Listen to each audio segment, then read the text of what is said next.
I just looked in the back of my car and it does look like there's a sinister beast in the back there, which is appropriate seeing we're talking about a zombie film. Let's talk about 28 years later.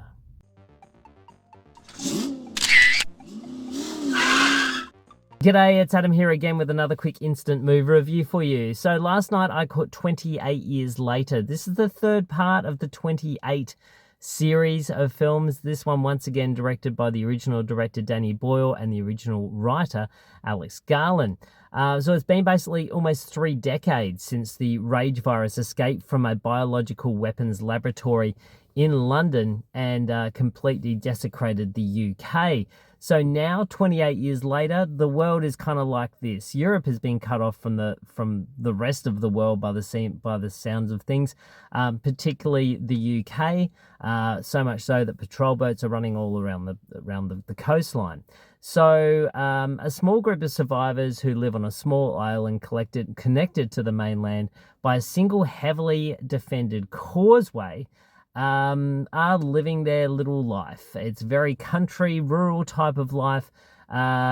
Jamie, played by Aaron Taylor-Johnson, decides that it's time for his young boy, Spike, go over onto the mainland and sort of have a rites of passage.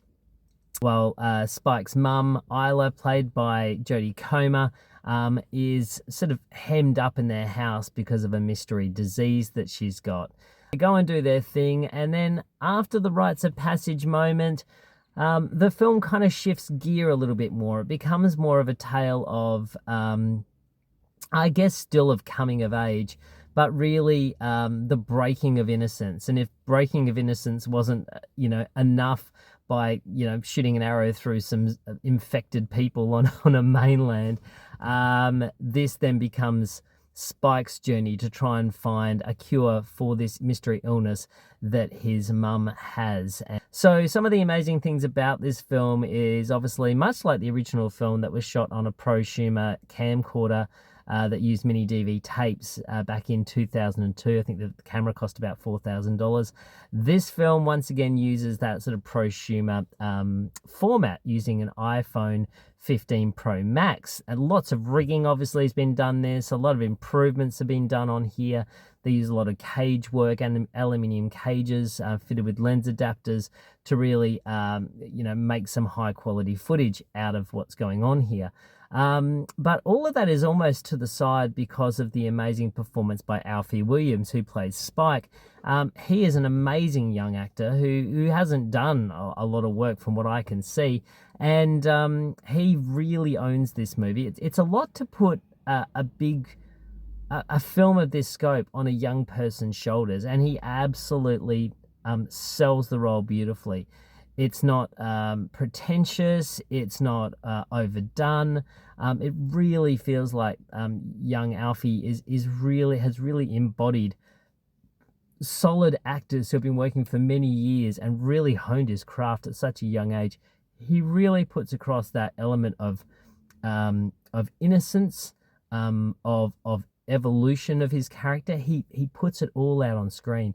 And when you're faced with some pretty amazing actors acting next to you, such as Ralph Fiennes, such as Aaron Taylor-Johnson, and the amazing performance by Jodie Comer, who once again just demonstrates what an amazing actress she is. He really stands out. He is doing a phenomenal job. In regards to the style, so if you've seen 28 Days Later, you'll know the type of style that Danny Boyle employed on that film. So he sort of still got that stamp very much on there. It still does have that controlled shakiness, as well as some pretty interestingly staged kills.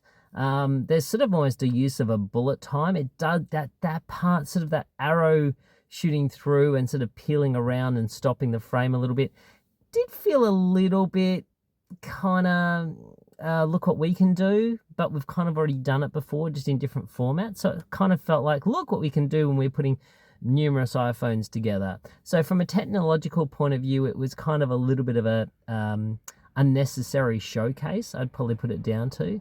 But the narrative storytelling in this is really good. Like it's great. As I mentioned, the evolution of characters is really solid in this movie.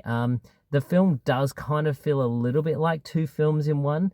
But really, when you break it down, this is not so much even a film about zombies, even though there is some, let me be clear, there is some extremely gory kills in this film, and there is some extremely disturbing moments, and there is a scene on the causeway that had me absolutely having a heart attack in my chair.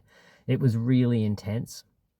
So from that point of view, this film really succeeds, particularly in the first part. The second half, I think it still very much has that tension, and there is some really full-on moments in that second half.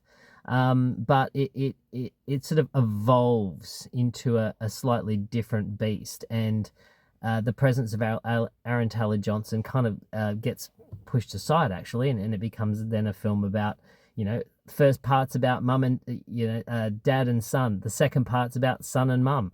That's kind of how it's broken down. So there's not a lot of action between the three of them all together. So yeah, and then the ending of this film will be extremely divisive. It's they've already shot the sequel, with Nina DaCosta taking over directing duties on that one, so The Bone Temple, which should be very interesting.